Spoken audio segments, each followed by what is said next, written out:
Su retrato de oficinas públicas. ¿Es esta la forma de erradicar la ignorancia y el fanatismo? ¿Es esta la educación de un país que aspira a entrar al primer mundo? Por supuesto que no. Es verdad, como dice allá Retes, que esta libertad es también un derecho humano consagrado por la ONU y varios países, entre ellos México, para poder alcanzar una verdadera democracia. Ante este cuestionamiento, el doctor Blancarte señaló: México también ratificó, previa aprobación del Senado, el Pacto Internacional de Derechos Civiles y Políticos en marzo de 1981.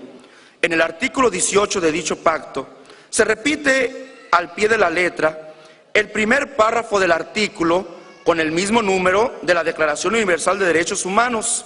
Se retoma, sin embargo, también en el tercer párrafo la misma frase que limita la libertad religiosa y de convicciones de la Declaración sobre la eliminación de todas las formas de intolerancia y discriminación fundadas en la religión o las convicciones. Así se establece que dicha libertad estará sujeta únicamente a las limitaciones que prescriba la ley y que sean necesarias para proteger la seguridad, el orden, la salud o la moral públicos o los derechos y libertades fundamentales de los demás. Y añade: no existe ningún convenio o tratado internacional de validez universal que vincule a los estados en materia de discriminación religiosa. Esto se debe, entre otras razones, a que la ONU, en términos generales, ha preferido evitar el tema religioso por considerar que podría representar un factor de división y de conflicto. Y si el argumento del episcopado es que la ONU señala que los padres tienen el derecho de elegir la educación religiosa que deben recibir sus hijos, respondemos sí.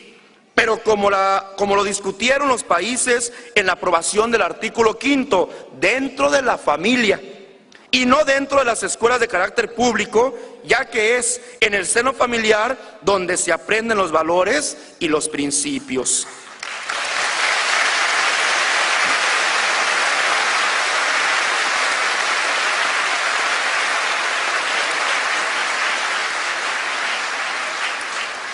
A propósito de valores y principios, dentro de la familia y el debate sobre la despenalización del aborto y otros temas de la actualidad, la jerarquía católica se desgarra las vestiduras y adopta una actitud de imposición ante el orden civil.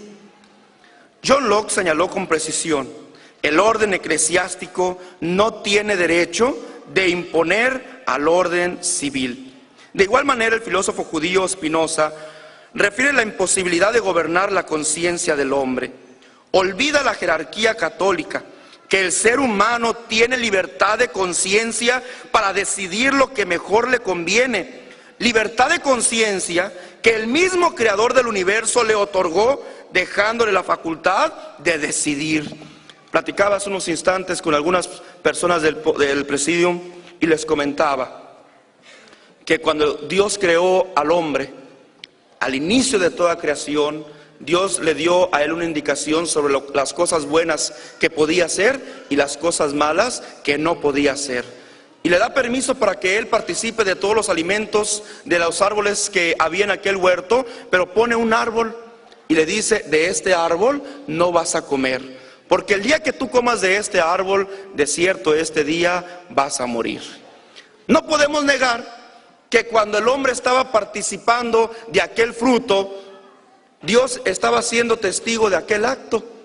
Entonces, ¿por qué Dios no lo detiene para que no cometa aquella falta? Porque Él mismo le otorgó la facultad al hombre de decidir. Aún sabiendo Dios que la decisión que había tomado era mala, le respetó el libre albedrío que Dios nos ha dado y nos ha otorgado. Jesucristo, el Hijo de Dios, le responde: si de veras quieres ser salvo, vende lo que tienes, repártalo entre los pobres y sígueme, conmigo tendrás tesoros en el cielo. El joven, dice la Escritura, que se retira triste porque era muy grande su riqueza y no quise apartarse de ella. No dijo el Señor Jesucristo a sus discípulos: tráiganlo y tortúrenlo con las torturas más crueles e inhumanas hasta que acepte mi doctrina. No, el Señor Jesucristo respetó esa libre decisión, porque siguiendo el ejemplo de su Padre, respetó el libre albedrío que el hombre tiene para poder decidir lo que crea que más le convenga.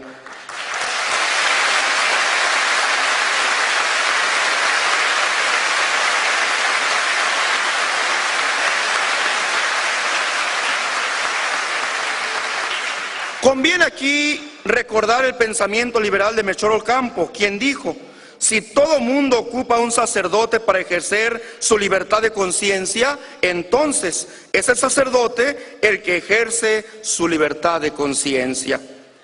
La Iglesia, la luz del mundo, ha trabajado en inculcar valores y principios en su membresía. No vemos con preocupación que se despenalice o no el aborto, ya que entre sus fieles hay un trabajo de concientización. Es por ello que hay 0 índice de abortos. Se preocupan y desgarran las vestiduras aquellos que han descuidado la enseñanza en su iglesia por inmiscuirse en política, por incurrir en conductas que resultan hasta criminales, como nos lo acaba de mostrar aquí nuestro amigo de Perú, ¿verdad? A ellos les recomendamos regresar a sus templos a trabajar y dejar de tratar de incidir en el ámbito civil del Estado, pretextando buscar una libertad religiosa. Pero ¿es verdad que nuestra ley fundamental limita la libertad religiosa? No. Las únicas limitaciones a las actividades de las iglesias son: primero, poseer y administrar medios electrónicos de comunicación. Segundo, que los ministros de culto no puedan ocupar cargos de elección popular ni dentro de la administración pública, ni pueden influir en favor o en contra de un candidato o candidata o de un partido. Tercero, los partidos políticos, por su parte, tienen prohibido llevar en su nombre referencias confesionales o religiosas. Y cuarto, no impartir educación religiosa en escuelas de carácter público. Al respecto, abunda el doctor Blancarte.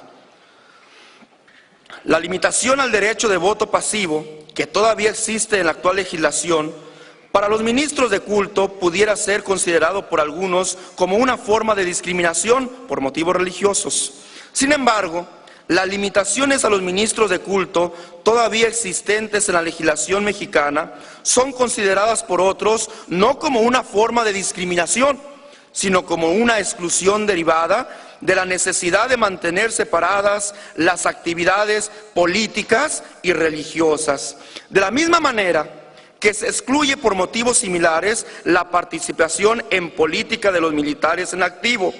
La exclusión de la religión de la esfera pública responde también a la presencia de una iglesia hegemónica cuya participación en los asuntos políticos hubiera podido significar la perpetuación de desigualdades y privilegios en el plano religioso. ¿Podemos decir que las limitaciones mencionadas son una violación a la libertad religiosa en México? No. ¿Es necesario reformar la Constitución con este argumento? No. Pero sobre todo, ¿la población mexicana está clamando por estos cambios? Consideramos que en todos los casos la respuesta es negativa. Que los mexicanos sientan que sus libertades en materia de religión estén siendo socavadas o que sea indispensable revisar el ordenamiento jurídico existente.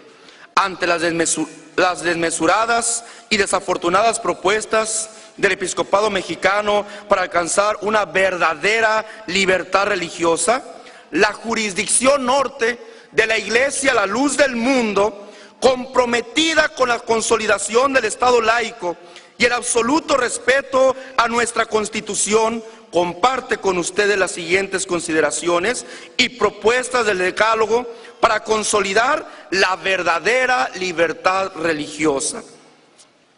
Primero, se mantenga como hasta hoy la libertad religiosa dentro del marco constitucional del Estado laico. Segundo, siga vigente y como pilar de la nación mexicana el principio histórico de la separación del Estado y las iglesias. Tercero, continúe garantizada por el artículo 24 constitucional la libertad de creencias. Cuarto, por sobre todo, se mantenga vigente y obligatoria la educación pública, gratuita y laica. Quinto, se erradique de todo ordenamiento jurídico el término secta, toda vez que conlleva una carga peyorativa y de discriminación. Sexto, se garantice el trato igualitario para todas las iglesias de parte de las autoridades, respetando en todo tiempo la diversidad religiosa. Séptimo, se tome en cuenta a todas las asociaciones religiosas en materia de iniciativas que puedan afectar a cualquier minoría religiosa. Octavo, se modifique el procedimiento del censo que hará el INEGI en el año 2010, volviéndolo incluyente y no excluyente como el del año 2000, para que refleje realmente la diversidad religiosa que hay en México. Noveno, se eleve a rango constitucional la protección de los derechos de las asociaciones religiosas.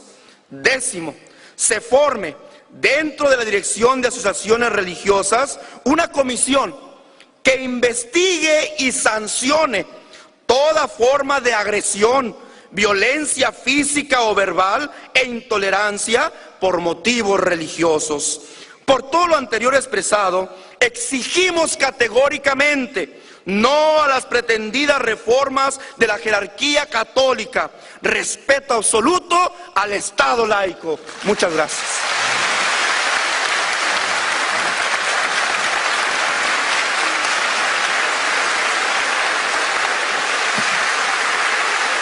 Fuerte el aplauso.